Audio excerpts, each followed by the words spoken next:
wanted to create this video because growing up, I've heard so many tennis pros say to me and other people in clinics and lessons, you're late, hit earlier, swing earlier. What I've actually found through some different little tests and techniques, and also observing many players hit the tennis ball, is that they actually swing too early, which can cause them to be late. It's kind of a funny thing, and I'll show you what I mean here. Most players want to see the result of the shot before it's actually happened, which is a slight form of anxiety.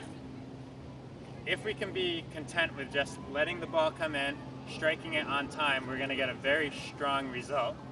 But when we swing early, the ball actually has not come in yet toward our strike zone, but we've mobilized our energy to hit. Since it's not quite in our strike zone yet, we actually now have to slow the racket head speed down to wait for the ball to come in closer, which can sometimes cause us to be late. And then we find that our hip might be a little bit stuck and hasn't rotated through. And then when we swing, it will often result in a short fall through. So the simplest solution is to hit on time. How do you do that? You be a little bit more patient, watch the ball, see the ball spinning in toward you, wait a little bit longer, let it bounce. You can even say the mantra bounce, then hit. So bounce right when it bounces, hit right when you should hit. It sounds something like this. Bounce, hit.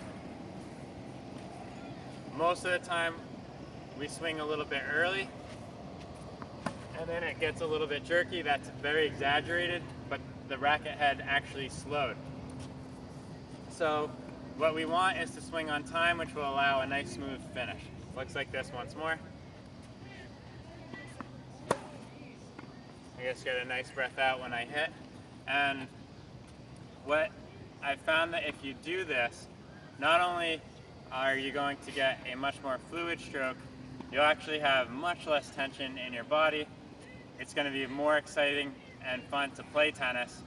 And if you could be more process oriented and swing on time, you'll have much more success. And it's always an interesting paradox, because if you focus on the process and not the result, you're going to end up getting a better result. My philosophy on a ground stroke, without getting into the technique and all the little details of how to hit a ground stroke, is that we create potential energy, getting a nice shoulder turn and the hip ready to fire.